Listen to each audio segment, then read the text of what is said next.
أعوذ بالله من الشيطان الرجيم. بسم الله الرحمن الرحيم.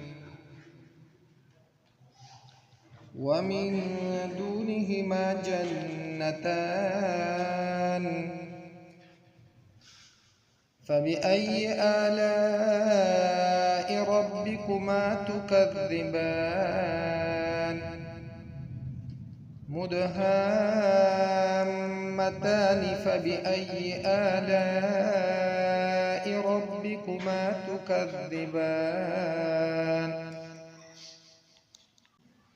مخکې الله پاک د سو جنتونو بیان فرمایو. بس الله پاک فرمایي چې د دین علاوه نور دو جنتونه دي. مفسرین لیکي چې جنتان دا تسنیه ده، لیکن په معنا د تکرار او د ډیروالي سره، چې نور ډیر باغونه قسمه قسمه باغونه، خدا هغه مخکینی باغونو نه دا لږ کم درجه وانه.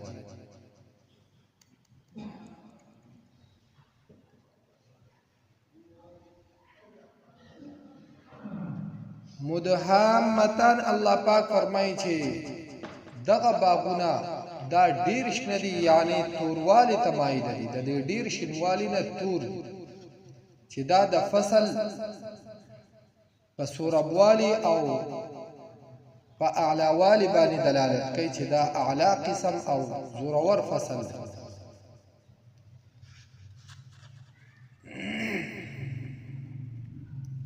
فيهما عينان نضاختان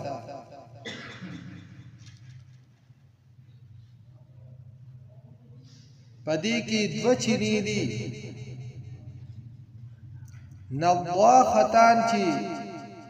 په زور سره اوبه راوباسي، یعنی پواري وهي دغه چینې،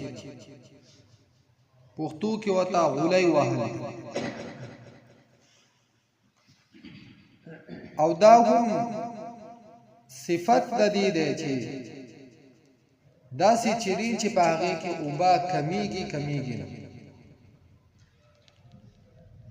فبأي آلاء ربكما تكذبان، استاسو په کم یو نعمت در خپل انکار کوي.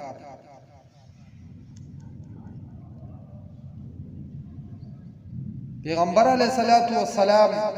چې کله دا سورت لوستو صحابه کرام خاموش،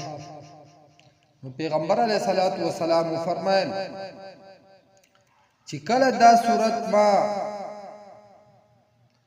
پیریانو ته لوستو، نو هغو په جواب کې به دا الفاظ وي: لا بشیء من نعمتک ربنا نکذب ولک الحمد، چې ای الله پاکه مونږ په هیڅ یو نعمت باندې د هیڅ یو نعمت نه انکار نه کوو او مونږ ستا حمد ثنا وایو.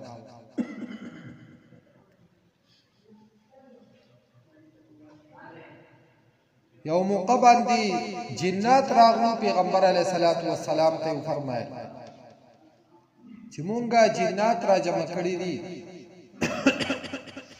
او تاسو راشئ هغو له دعوت ورکئ، بیان ورته وکړئ. پیغمبر علیه الصلاة والسلام سره حضرت عبدالله بن مسعود رضی الله عنهما چې دو کله لاړو او نږدې شو هغه محفل ته، نو د جناتو پیغمبر علیه الصلاة والسلام ته په غوږ کې وی چې تاسو یوازې راشئ او دو د ځان سره مه راوړئ، ځکه زموږ شکلونه او جامې او بدنونه دا ټول بدل دي. نو پیغمبر علیه الصلاة والسلام هغه هلته کېنو او یو دایره ته چاپېره کړه چې ته به د دې دایرې نه راوځې تر څو پورې چې زه واپس نه یم. په دغه ځای باندې وس مسجد جن دا بیا جوړ شو د یادګار په طور. نو پیغمبر علیه الصلاة والسلام فرمایي چې دا سورت من لوستونو جناتو په جواب کې دا الفاظ فرمایل: لا بشیء من نعمتک ربنا نکذب ولک الحمد فيهما فاكهة ونخل ورمان په دې باغونو کې میوې دي ونخل او کجوري دي ورمان او انار.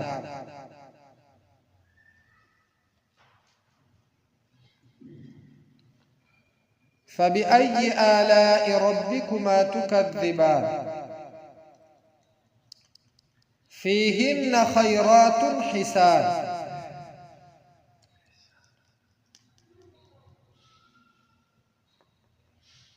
پدی باغونو کې بیبیان دي خیرات غره اخلاق او صفات والا، حسان خیسته شکلون والا، یعنی په سیرت او په صورت دواړو باندې خیسته دي.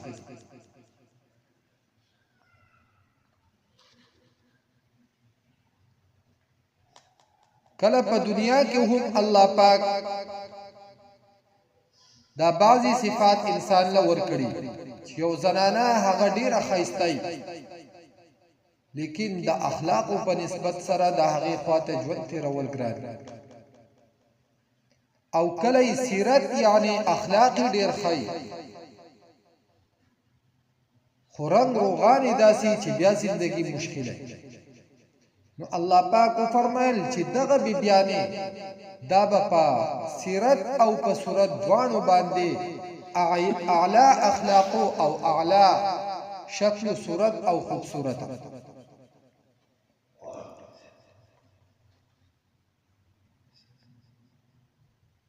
حور مقصورات فی الخیام،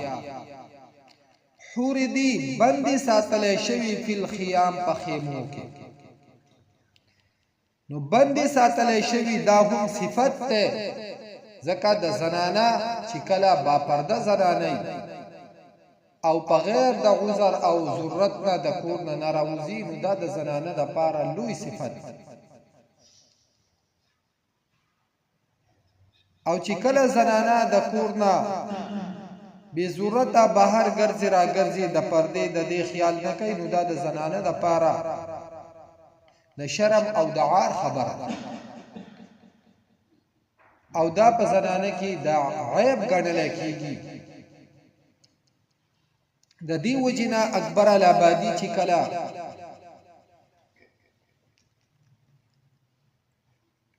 د تعلیم په سطح باندې یعنی عصری علوم د دې په مخالفت کې څه اشعار وې، نو چا په سوال وکړو چې ته ولې د زنانو د تعلیم نه خلاف؟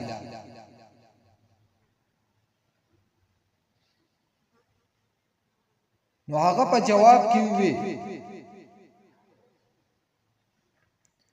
وی تعلیم لڑکیوں کی ضروری تو ہے مگر خاتون خانہ ہو وہ صبا کی پری.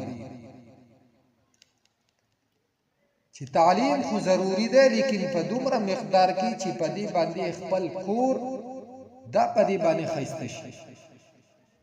دا د خپل کور هغه ماحول هغه برابر کړي. دا سینو چې دا بیا د سحر د سبا او د بهر مجلسونو خایس او رونق جوړ شي، او بیا د دغه وخت موافق یو زنانه و داسې چې په هغې باندې به بهر محفلونه ښایسته کېدو، لکه نن سبا چې کم مشهورې دانسري وغیره دا دي. نو دا بیا په مثال کې د هغې ذکر وکو حامدی جب چھپکینتی انگلش سے جب بیگانتی اب ہے شمع انجمن پہری چراغ خانتی. چې ګوره حمیده دا مخکې د خپل کور رونقو په دې باندې خپل کور هغه آبادو او ښایسته و، خو چې کله دا د تعلیم نه واقفه شوه نو اوس دا د بهر مجلسونو شمع ده او د هغې رونق. او بیا یوی چې په دې سره تهذیب هغه دومره خراب شي، معاشره دومره بګړاو ته ورسی چې هغه وی یو قتل سی بچوں کی وہ بدنام نہ ہوتا افسوس کی فرعون کو کالج کی نسل. چې فرعون بر دي دومره ماشومانانو په قتل سره بدنام شي نو ځکه د هغه په دې قتل سره مراد هغه هم دا چې دغه ماشوم کله لوی شي نو دا ذهن هغه به د الله د وحدانیت او د دین سره وابسته او زه چې خلق لا کم تعلیم ورکوم یا کم دعوه کوم نو دا خو د هغه دین په مخالفت کې نو دی به زما دشمن جوړیږي نو دا وی چې فرعون به په دغه قتل سره نو بدنام شوی ذکر دا مطلب خو صرف دغه و چې د ذهن دا برابر به جوړیږي او دی به زما مخالف جوړیږي نو کده ته چرته د کالج سوچ او فکر راغلی وي نو د به کالج آباد کړو هغه کې په خپل ذهن د انسانانو دا بل طرف ته روان مخلوط تعلیم دا به استارت بیا څوک دې خبرې ته نه وزګارېدو چې زما مخالفت ته ولاړ نو الله پاک فرمای حور مقصورات فی الخیام حور دی بندی ساتل شوی په خیمو کې یعنی با پردا با حیا فبأي آلاء ربكما تكذبان پس پکوم یو د نعمتونو در رب خپل انکار کوي تاسو لم يطمثهن انس قبلهم ولا جان نه دی رسیدلی دو ته هیڅ یو انسان مخکې د دونه ولا جان او نه یو پیری فبأي آلاء ربكما تكذبان متكئين على رفرف خضر وعبقري حسان آرام بکوي على رفرف خضر پاهغا شنو صادرو باندې چې مراد د دینه هغه چمنونه دي د جنت وعبقري حسان او په قالینونو باندې چې خیسته بوي نور دینه مراد هغه نقش او نگار والا قالینونه